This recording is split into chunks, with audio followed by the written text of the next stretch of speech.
बहुत समय पहले की बात है। एक बड़े से राज्य में एक साधारण सा लेकिन मेहनती लोहार रहता था। उसका नाम था वीरू। वह दिनरात आकर और समझदार राजकुमारी पद्मिनी। वह सिर्फ रूपवती ही नहीं, बल्कि एक दिन राजकुमारी भेष बदलकर गांव घूमने निकली। तभी उसकी नजर लोहार की दुकान पर पड़ी। आग की लपटों के बीच वीरू जिस लगन से काम कर रहा था, राजकुमारी अक्सर उस दुकान पर आने लगी। कभी औजार ठीक कराने के बहाने, कभी बस बातें करने। धीरे धीरे दोनों के बीच दोस्ती हुई, और दोस्ती कब प्यार में। राजा को जब इस बात का पता चला तो वह क्रोधित हो गया। एक साधारण लोहार और मेरी बेटी, उसने गुस्से में कहा। राजा ने शर्त रखी, अगर यह लोहार अपने हुनर से राज्य के लिए कुछ ऐसा बनाए जो अमर हो जाए। तभी यह रिश्ता ने एक ऐसी तलवार बनाई जो सिर्फ युद्ध के लिए नहीं, बल्कि न्याय और सुरक्षा की आखिरकार लोहार और राजकुमारी का विवाह हुआ। महल में पहली बार। बहुत समय पहले की बात है। एक घना जंगल था जहां ऊंचे ऊंचे पेड़, रंग-बिरंगे फूल और चहचहाते पक्षी रहते थे। उसी जंगल के बीचों बीच एक पुरानी बरगद का पेड़ था। उसकी जड़ों के पास एक लंबी सी बिल थी, जिसमें रहता था एक तेज और समझदार सांप। उसका नाम था कालू।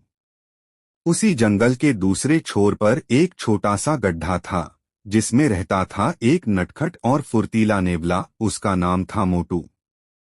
जंगल में सब जानते थे कि सांप और नेवला जन्मजात दुश्मन होते हैं। जहां भी दोनों आमने सामने आते। एक हरे भरे गांव में खेतों के बीच एक बड़ा सा मजबूत बैल रहता था। उसका नाम था मोती। मोती बहुत ताकतवर था, पर दिल का बहुत नर्म। वह रोज खेत जोतता, गाड़ी खींचता और शाम को पीपल के पेड़ के नीचे आराम करता।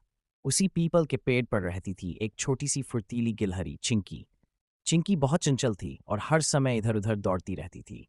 एक दिन चिंकी पेड़ से उतरकर मोती के पास आई और बोली, अरे मोती भैया, आप रोज इतना काम करते हो, थकते नहीं हो क्या? मोती मुस्कराया, थकता तो हूं, लेकिन सबकी मदद करके अच्छा लगता है। धीरे धीरे दोनों में दोस्ती हो गई। चिंकी मोती के सींग पर बैठकर उसे मजेदार कहानियां सुनाती और मोती उसे अपनी पीठ पर बिठाकर खेतों की सैर कराता। एक हरे भरे जंगल के बीच एक साफ सुथरा तालाब था। उस तालाब में एक नटखट बतख रहती थी, जिसका नाम था गुड्डी। गुड्डी दिन भर तालाब में तैरती। उसी तालाब की गहराई में रहती थी एक समझदार और शांत मछली। नाम, नीचे कौन है? इतना चुपचाप क्यों तैर रही हो? मोती मुस्कुराई और बोली, मैं मछली हूँ, पानी के नीचे की दुनिया मेरी है। कुछ दिनों बाद जोर की बारिश हुई। तालाब का पानी गंदा होने लगा और मछलियों को सांस लेने में परेशानी होने लगी। मोती बहुत डर गई। गुड्डी ने यह देखा और तुरंत जंगल के दूसरे जानवरों को बुलाया। सबने मिलकर तालाब की गंदगी हटाई और पास की साफ नदी से पानी लाकर तालाब भर दिया। मोती खुश होकर बोली, गुड्डी, तुमने मेरी जान बचा ली। गुड्डी ने पंख फड़फड़ाए, दोस्ती में यही तो होता है।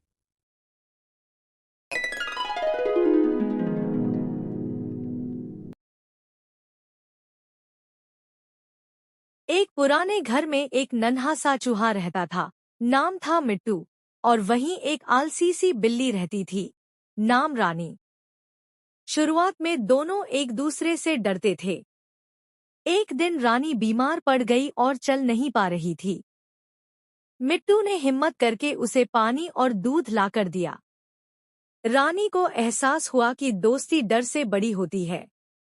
उस दिन से चूहा और बिल्ली अच्छे दोस्त बन गए और सबको सिखाया कि दिल अच्छे हों तो दुश्मन भी दोस्त बन सकते हैं।